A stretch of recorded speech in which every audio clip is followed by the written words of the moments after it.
3, 2, 1.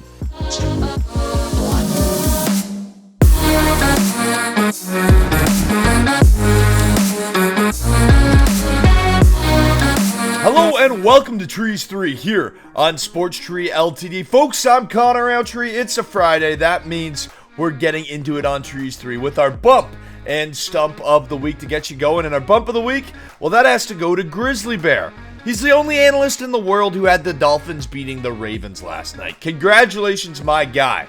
Goes against all the numbers, all the statistics. When I make sense with my analytical process, Grizzly Bear goes out there and shows me up. Way to go, Grizzly. You got our bump of the week. Our stump of the week, on the other hand, is the Baltimore Ravens. You lost to the Miami Dolphins. That is all.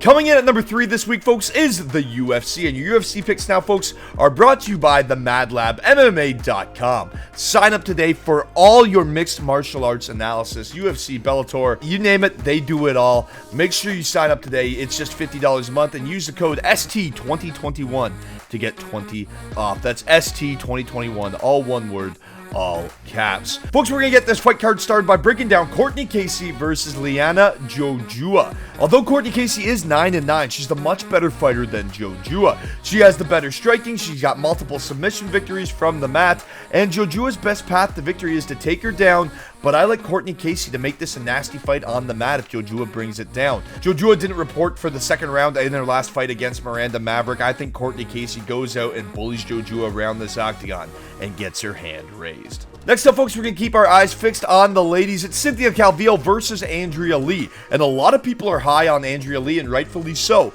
She's got excellent striking, she's got aggressive takedowns, but the problem is she's not an elite grappler. And you know who is? Cynthia Cavill.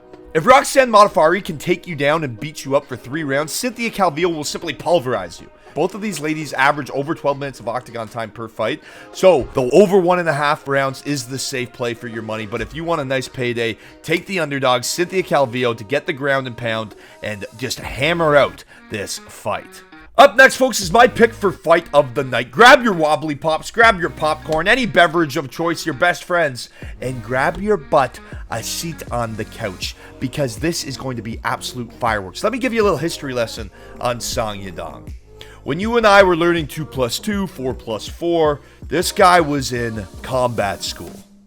When we were in regular elementary school to learn the ways of the world, middle school, whatever, this guy was literally learning the fastest and most efficient way to end your life. He joined the UFC at 19 years old. He's an absolute killer with his boxing, and he gets to take on Julio Arce, who is a Muay Thai phenom. He's got cheeky grappling skills and has a win over contender Dan Ige. Both of these guys average over 2 rounds per fight, so if you want to see a war, I like both these guys' hearts. Make sure you take the over 1.5 rounds. But if you want a winning ticket, folks, take Song Yadong as the slight favorite. The man has just such tight boxing. He's an absolute killer, and he's literally been training to do this his entire life. Song Yadong. Up next, folks, we're shifting back to the ladies in the heavier weight class now. It's Lesten taking on Felicia Spencer. Felicia Spencer is an excellent grappler. She's got the ground and pound, and she's got some submission work.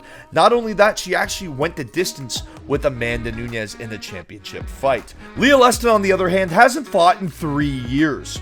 I'm not kidding, her last bout came in November of 2018. Phil Mickelson beat Tiger Woods in the match in 2018.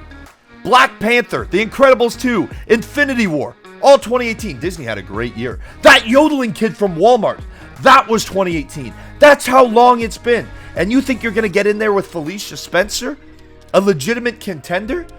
Felicia Spencer takes this fight to the ground and pounds her way to victory. Make sure you take the Canadian, the phenom, Felicia Spencer. Everyone knows no great UFC card would be complete without a clash of heavyweights. And up next, we have Ben Rothwell versus Marcus Rogerio de Lima. Rogerio de Lima, he's a scrappy guy that has KO power, but he always hunts the takedown. Ben Rothwell is just a bigger, stronger man. He has excellent cardio and can just weigh on you. I think he's just going to find his way to weigh on de Lima. This fight goes over the 1.5 round marks, but Ben Rothwell gets his hand raised. And what should be a pretty boring heavyweight fight. Alright folks, it's time for our main event. It's Max Holloway taking on Yair Rodriguez, and I got the Blessed Express to roll on. He's the best featherweight in the history of the sport.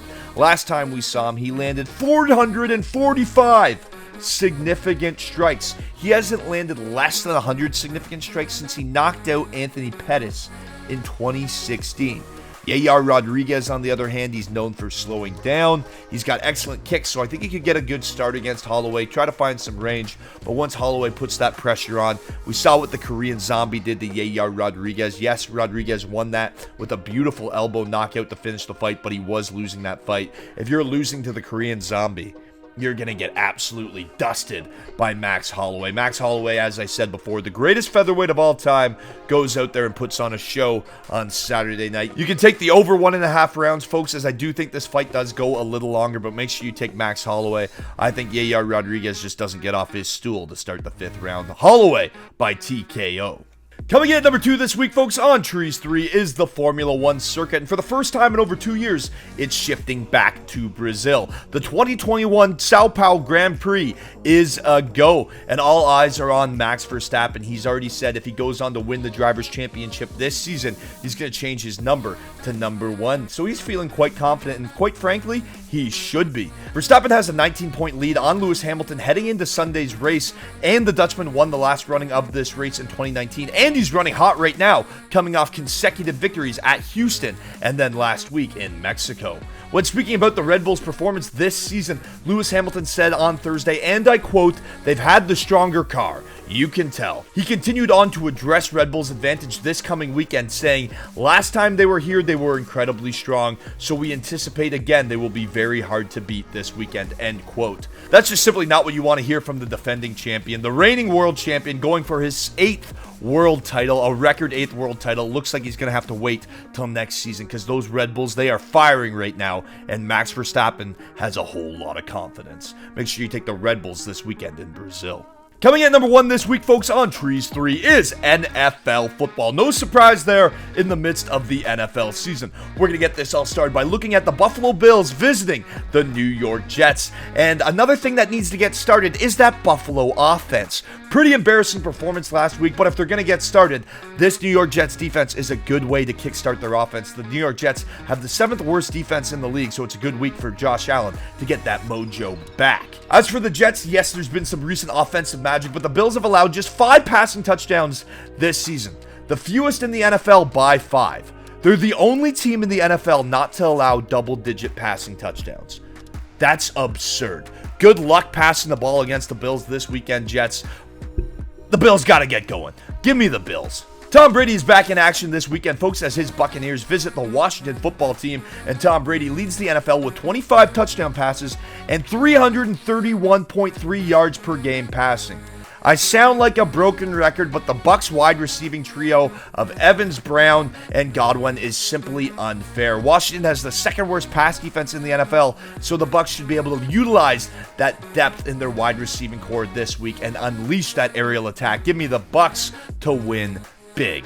The Carolina Panthers are in Arizona to take on the Sea of Red and the Cardinals. And the Cardinals get a pretty big boost getting DeAndre Hopkins back in their lineup and their starting quarterback, Kyler Murray. James Conner also burst onto the scene last week as a legit RB1. Conner rushed for 2 touchdowns last week on 21 carries, averaging 4.6 yards per carry. The Arizona defense is also on fire. Christian McCaffrey, he didn't look like himself last week, rushing for less than 60 yards. Carolina has fewer than 200 pass yards in 5 straight games, their longest streak since 2010. Yes, they picked up Cam Newton again, but I don't know how big of dividends that will pay. The Cardinals have allowed fewer than 20 points and 350 yards in 5 games this season. That's the most in the NFL. The Cardinals win this matchup through and through. Give me the Cards at home. It's the Atlanta Falcons taking on them Dallas Cowboys, and the Falcons are heating up. They've won 3 of their last 4 games and scored 25 points in 3 out of their last 4 games as well. Dallas, on the other hand, has allowed 25 plus points in 2 of the last 3 games,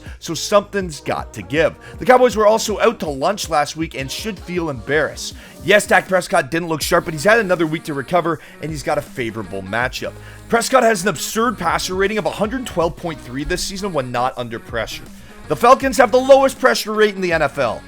Give me the Cowboys. I think Dak's going to spread the ball out to CeeDee Lamb and his playmakers. Also, Atlanta's rush defense isn't all that great either. I like the Cowboys just to outscore the Falcons in a shootout. Our next game on tap in the afternoon window, folks, is the Lions visiting the Steelers. And the Lions haven't won a game this season. Goff is actually 0-15 without Sean McVay as his head coach in the NFL. He's thrown 8 touchdowns to just 6 interceptions this season. Like, that's brutal. The Lions are also giving up the second most points per game this season. TJ Watt's coming off a 3-sack performance. And Harris got going against the Bears last week. So the Steelers have all the tools on offense and defense to get this done. Give me the Steelers at home. All right, folks, this is my pick for game of the week. And honestly, my pick for the upset of the week. Give me the Browns over the Pats in New England. And here's why. Yes, OBJ is gone. But now Baker and the Browns have a point to prove. And they're quite frankly better without him. Look at these stats. Mayfield went off without OBJ last week. And he had a passer rating over 130 and spread the ball out to 8 different receivers. That's the stuff of a starting quarterback right there. Chubb was back in the lineup last week and made his presence known, rushing for 137 yards and 2 touchdowns on 9.8 yards per carry. If he goes, I love Cleveland as an upset this week. He's on the COVID list. He got put on that list on Tuesday, so we'll see what's up come Saturday. But man, if Nick Chubb is going, make sure you take the Browns. Not to mention on the other side of the football, the Browns sit second in QB sacks and top 10 in QB hits and pressure rate. Myles Garrett has 12 sacks this season, and his counterpart, Isaiah Wynn, the guy that's going to be blocking him, the tackle on New England, has already given up 4 sacks this season. If they can't block Myles Garrett, it's going to be a long day, and Mac Jones is going to turn into some mashed up mac and cheese real quick.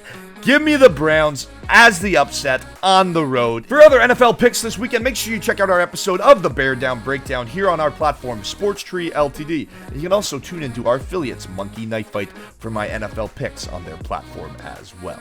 Folks, as for your trivia question on this week's edition of Trees 3, we've covered a little MLS playoffs this week, and now we're going to talk a little bit of NBA, seeing how this trivia question in particular pertains to winning MLS or NBA tickets. In 1984, Michael Jordan was the 3rd pick in the draft.